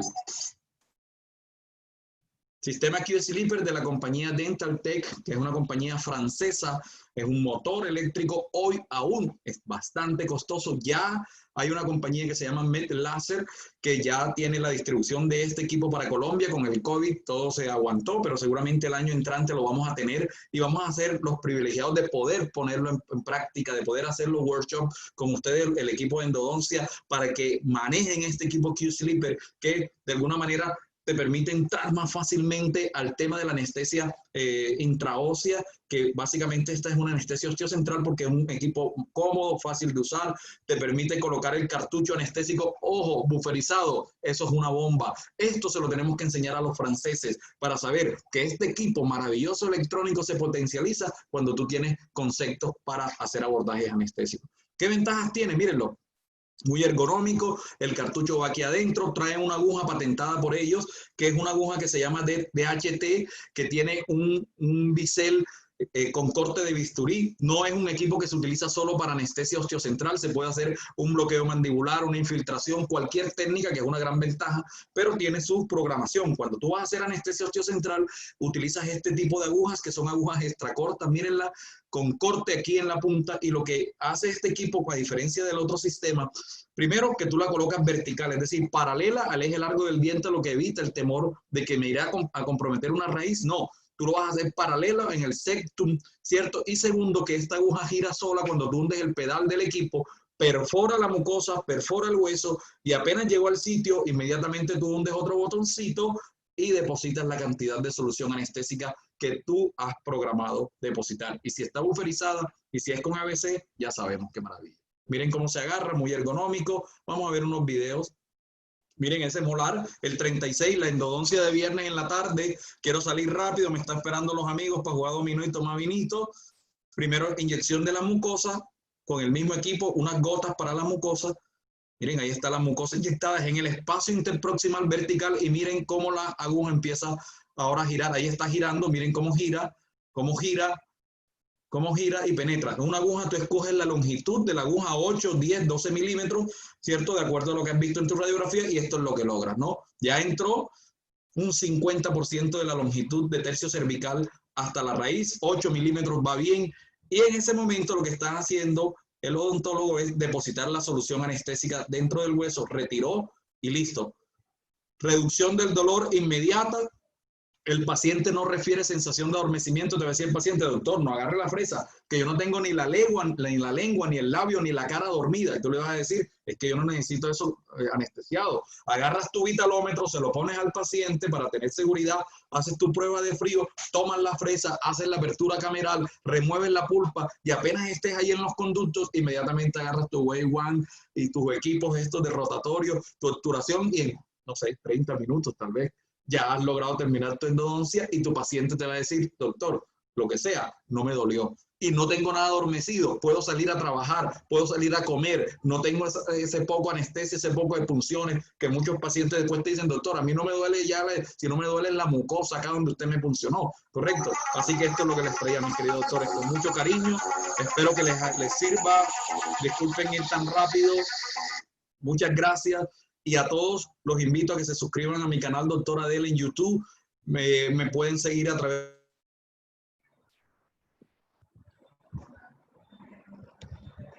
de los gustos. Yo les indico, les muestro, les mando artículos, lo que ustedes quieran. Y para mí realmente es un placer. Y ojalá podamos rápidamente vernos para hacer un workshop de anestesia osteocentral con conceptos. Muchas gracias al doctor Oscar, a la Asociación de Endodoncia del Atlántico, a todos los colegas aquí presentes, y bueno, quedo a su disposición. Adel, muchas gracias. Muy didáctica, de mucha enseñanza, y creo que es importante los conceptos que hemos recibido. Indudablemente hay que ponerlos en práctica. Y ojalá, como dices tú, se pase esto rápido para que podamos hacer un hands-on con los productos estos. Excelente.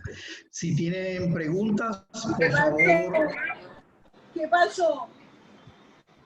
Hola. Adel, una pregunta.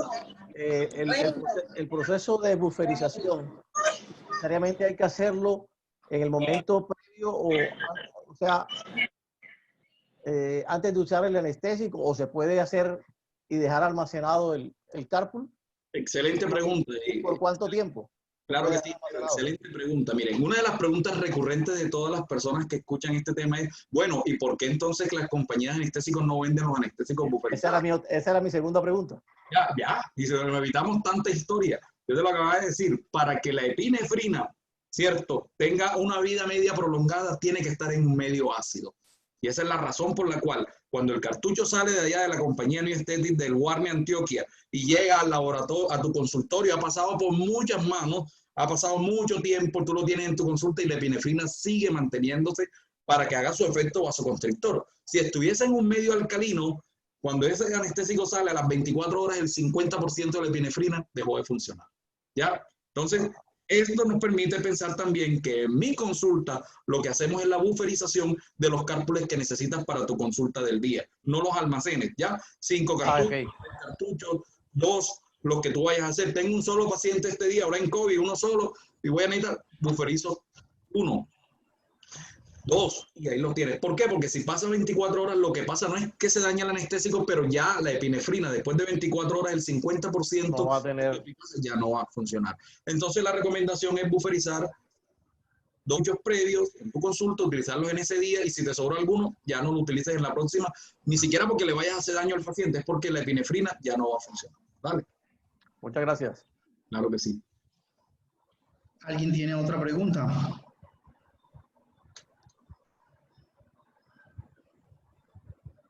Ada. Hola, Abel. ¿Qué tal? ¿Cómo estás? Pedro Pablo Mejía. Pedro Pablo, gusto saludarte. ¿Cómo has pasado? Muy bien todo. Adel, ¿qué experiencia tienes con articaína en relación con parestesia?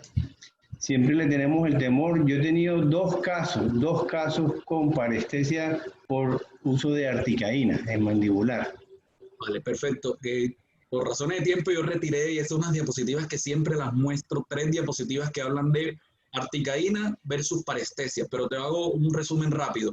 La relación de las parestesias con el uso de articaína y en general con anestésicos locales está relacionada con todos aquellos anestésicos locales que tienen una concentración superior al 2%, sea concentraciones al 3 o al 4. Y ahí incluimos articaína, mepivacaína y prilocaína, ¿correcto? Eso es lo primero. Lo segundo, la parestesia reportada se reportan en las fibras sublinguales, ¿no?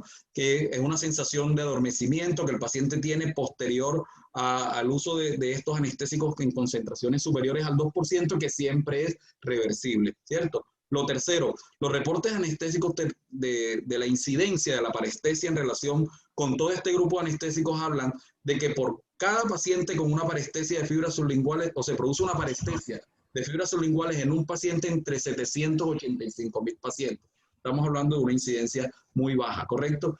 En las investigaciones que nosotros hemos hecho en la Facultad de Odontología, esas que les mostré publicadas, donde hacemos bloqueo convencional, ese de William Halsted, ¿cierto? Donde hacemos dentario, lingual y largo bucal, no tuvimos reportes de parestesia en los pacientes evaluados. Más sin embargo, esto no quiere decir que no se produzca. Ahora bien, una de las grandes ventajas que tiene lo que acabo de mostrarles a ustedes es que si yo hago bloqueo exclusivo del nervio dentario inferior y me eximo de hacer el bloqueo del nervio lingual, voy a reducir ostensiblemente la posibilidad, que ya de por sí es baja, de que se produzca parestesia de las fibras sublinguales, porque tú no estás anestesiando la fibra lingual, ¿ya? Y de hecho tú no la necesitas, ¿no? Entonces es muy importante que nosotros sepamos que cuando yo necesito anestesiar la pulpa, si yo concentro mi esfuerzo, toda mi capacidad para bloquear el nervio dentario inferior, ¿no? Voy a tener, ojalá, una mejor anestesia pulpar, y en el tema de parestesia que tú me preguntas, una baja incidencia de este fenómeno que está relacionado no solo con articaína, sino también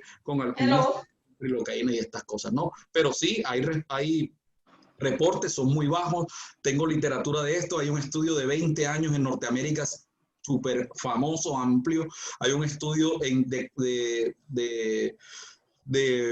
Europa, ¿cierto?, que evaluó más de 35 millones de dosis y también saca unas conclusiones muy interesantes porque, bueno, a ti te han producido 2 fenómenos de parestesia y eso es importante tenerlo en cuenta como trayectoria, pero tampoco podemos decir que todos los casos de pacientes a los cuales se les aplica articaína se produce este fenómeno, que dicho de paso siempre va a ser reversible. No sé si te respondo con esto, Pedro Pablo, lo que me preguntas. Sí, excelente. Y fueron, sí, el nervio lingual era lo que que se anestesiaban, y eran reversibles, pero sí fue incómoda la situación y estábamos pendientes de no utilizar articaína por esa cuestión. Gracias, Adel.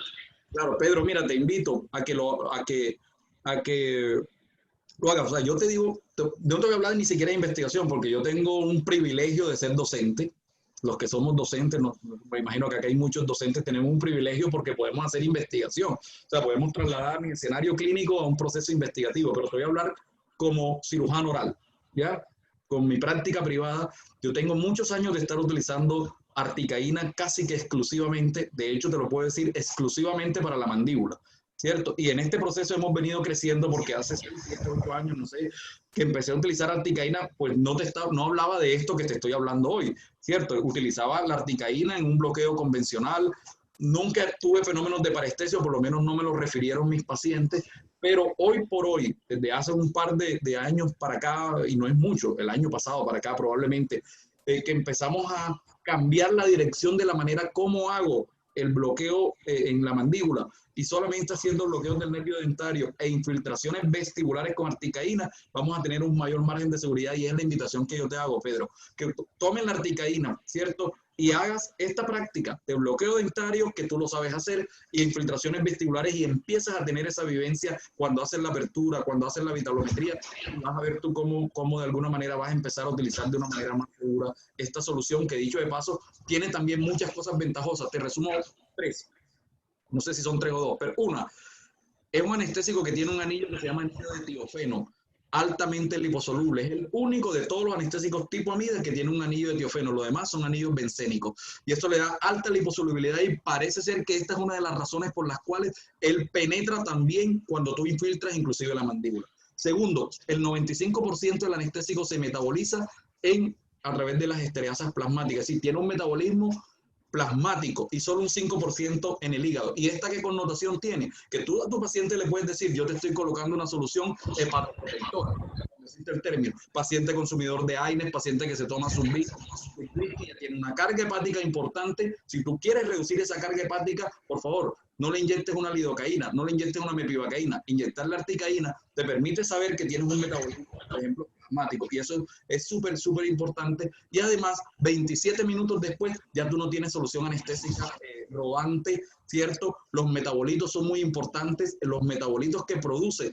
después de su pequeño metabolismo hepático no son tóxicos, como de pronto si hay algunos. Ojo con el tema de lidocaína, ojo con la prilocaína, que produce toluidina, que produce metahemoglobinemia, en fin. Entonces, realmente tiene un excelente perfil de seguridad.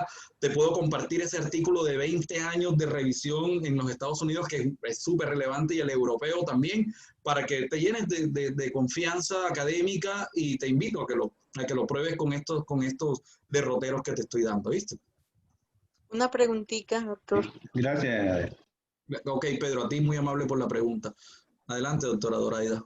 En técnica, la buferización del anestésico se puede utilizar en anestesia troncular. Sí, claro. Tú puedes utilizar, o sea, parte de 2 cosas. Lo que tú tienes en tus manos, que es el anestésico local, lo estás modificando, y lo estás modificando porque tienes ya una razón para modificarlo. Entonces, somos conscientes todos que estamos inyectando sustancias ácidas, ¿no? Sí. Y de cómo esa sustancia ácida farmacológicamente influye en todo el fenómeno de disociación y del efecto anestésico. Entonces tú modificas tu anestésico con una razón y una justificación.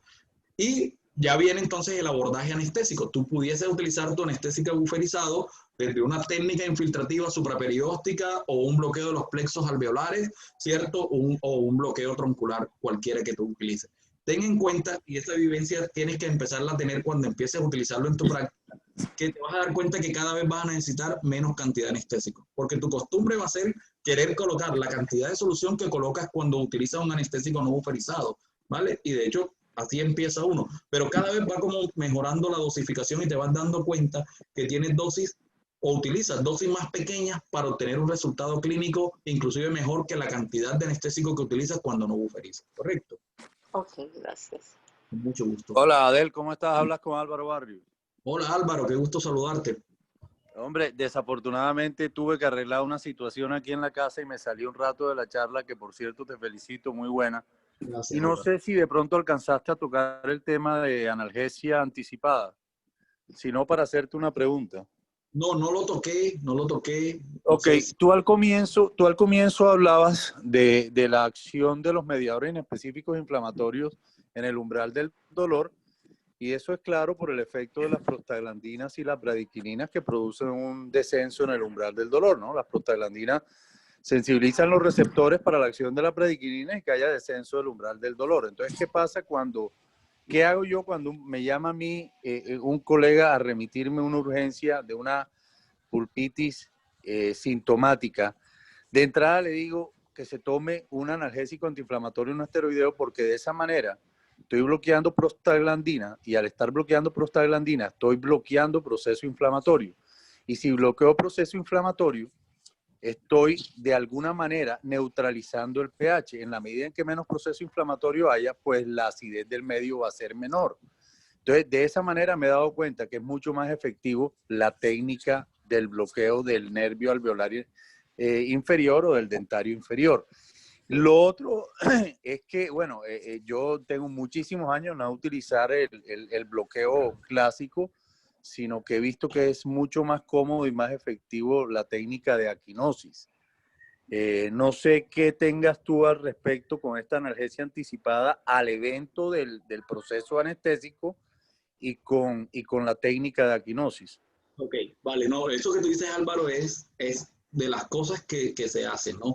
La preanalgesia, porque, bueno, teniendo una pulpa inflamada, teniendo todos esos factores que ya discutimos y otros más que inclusive no se alcanzaron a discutir, el simple hecho que tú haces de utilizar un AINES, un antiinflamatorio no esteroideo, por ejemplo, un COSIT selectivo, un Telecosit, que es una dosis, ¿cierto? Que puede ser de 90 miligramos, de 60, que tiene un efecto muy, muy importante, ¿cierto? En su mecanismo antiinflamatorio en la previa.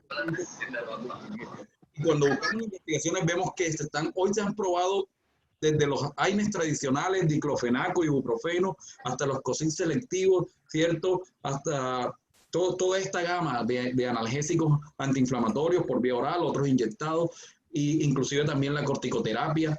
Y todo en realidad influye en que se reduzca el proceso inflamatorio, y al reducir el proceso inflamatorio, al bloquear estos mediadores de la inflamación, esto favorece la eficacia anestésica, y eso es una excelente puerta y una ventana a la cual inclusive tenemos nosotros que apuntarle. Es decir, hoy nos centramos en el momento en que ya tu paciente llega y de cómo voy a modificar conceptualmente la manera como planeo mi bloqueo anestésico, ¿cierto? Pero esa previa es de vital importancia y completamente recomendada, y definitivamente es una de las cosas que hay que hacer, ¿no? Si tú modificas, ambientas el pH de los tejidos que tú vas a actuar, y el gran inconveniente que tiene la pulpa es que está cerrada dentro de la estructura dental, porque por ejemplo cuando tenemos un capuchón pericoronario, una de las cosas que hacemos es alcalinizar ese capuchón, inyectándole solución alcalina, haciendo limpieza de la solución para que precisamente al ser más alcalino nos permita un mejor efecto anestésico. Pero ya tú tienes también otra herramienta, tú alcalinizas tu solución, porque al alcalinizar la solución estás inyectando una solución con un pH de 7.4, y eso no te lo va a cambiar. O sea, el resultado que eso te da de tener casi que un 50% de base libre penetrando la doble capa de lípido te va a marcar una diferencia ostensible. ¿Significa esto? Tú haces preanalgesia y cuando tu paciente llega tienes tu cartucho buferizado, ¿cierto? Estás montando en el Fórmula 1. Ahora hablemos de la técnica de Vazirani y aquinosis. La técnica de Vazirani y aquinosis es una técnica de un bloqueo, de bloqueo que normalmente fue descrita para pacientes que tenían limitación de la apertura bucal. Muchos colegas, como tú me lo estás diciendo, utilizan Vazirani y aquinosis en su paciente haciendo una boca entreabierta y haciendo el bloqueo justo cerca al cuello del cóndilo por donde baja el nervio dentario inferior.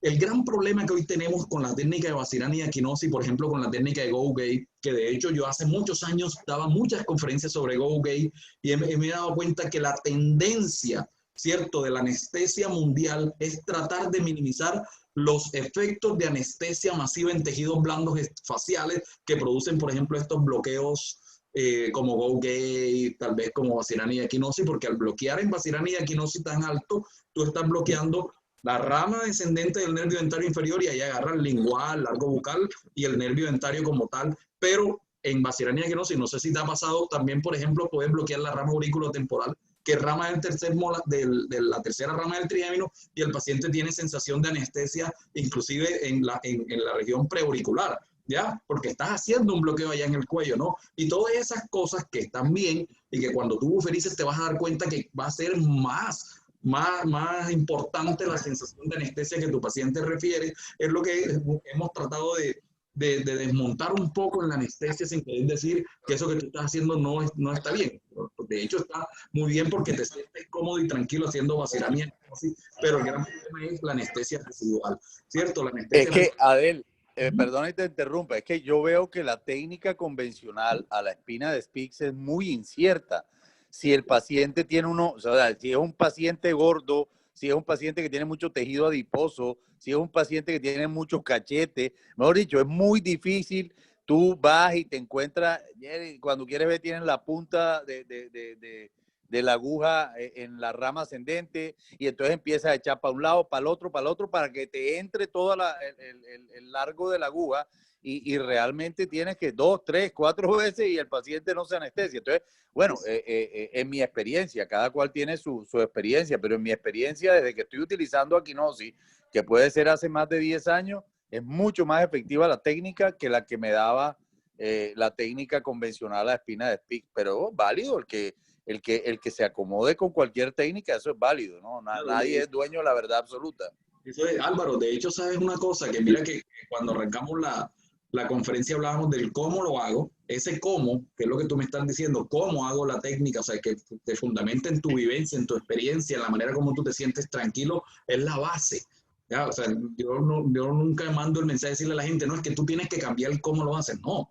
Por el contrario, esa es tu base para pasar a una conceptualización. Es decir, cuando yo paso a una conceptualización es qué modificaciones puedo hacer para profundizar la anestesia pulpar. Hoy vimos varias cosas, ¿no? Pero sería maravilloso que nos retroalimentara, ojalá de pronto inclusive te lo pediría personalmente, cómo te iría con un Vacirania y Equinosis haciendo buferización, cómo cuando haces tu apertura, cómo que pudiésemos tener esa retroalimentación sería súper maravilloso, e inclusive hacer una investigación, ya, bacanísimo que pudiésemos hacer, porque hoy por hoy lo que la gente en el mundo está esperando son respuestas de cosas como, por ejemplo, esta que tú me estás... Me gustaría ahora ponerme a buscar si hay Vacirania Equinosis versus buferización, ¿no? No. Aló. Pero es posible que haya... Aló, doctor Adel. Sí. Aló, doctor Adel. Aló, sí. Háblame. Quería dar pues, algo. El doctor tiene razón cuando utiliza ese tipo de técnica. Hay un principio farmacológico. Para que los anestésicos locales tengan efecto, tiene que estar la solución anestésica lo más cerca posible al nervio. A medida que se aleje es cuando falla. Y eso es lo que pasa con las técnicas mandibulares. Las estadísticas que hay no es tanto por la solución anestésica lidocaína, no. Es por la falla de las técnicas anestésicas que se alejan más del sitio. Es más, el doctor Robillo explicando la técnica intraosa, de pronto hasta una intraligamentaria va hasta allá, pues llega mucho más rápido hasta la parte del ápice del diente. Hay muchas formas de hacerlo. Ahora, no olvidar de que las sustancias, los anestésicos locales son sustancias básicas. Un pH, un pK, perdón, porque ellos no tienen pH, sino pK, que es inmodificable. Eso no lo varía, no lo cambia, ningún fármaco en el mundo puede cambiarle su pK, es inherente a él. Entonces, lo que se puede, y por eso se va asociado, y la mayoría de los fármacos están asociados a sales, como el caso de los anestésicos, generalmente son clorhidratos, que es la que les va a facilitar la absorción para que atraviese el epineuro y llegue al nervio. Esa es la gran verdad. La parte de la buferización, pues depende de dónde se vaya a aplicar, porque si está en una pulpitis, una pulpa inflamada, ahí va a haber problema, porque ese medio es ácido. Y sustancias ácidas, en medios ácidos que se absorben, en medios distintos, ya pierde su efecto, se ionizan mucho o se polarizan. Eso es lo que hay que tenerlo siempre presente. Vale, sí, hay una cosa, doctor Rodrigo, que es importante resaltar. Los anestésicos tienen un pH ligeramente alcalino y tendiente a la alcalinidad. González, eso está claro. Lo que sucede es que nosotros no utilizamos anestésicos locales solos. Yo quisiera que me dijeran aquí qué tanto lidocaína al 2% simple utilizamos en la consulta. ¿Ya? Nada. De hecho, yo hablaba con las compañías que venden lidocaína al 2%, me dicen, nosotros la producimos por producirla, pero el odontólogo no la compra.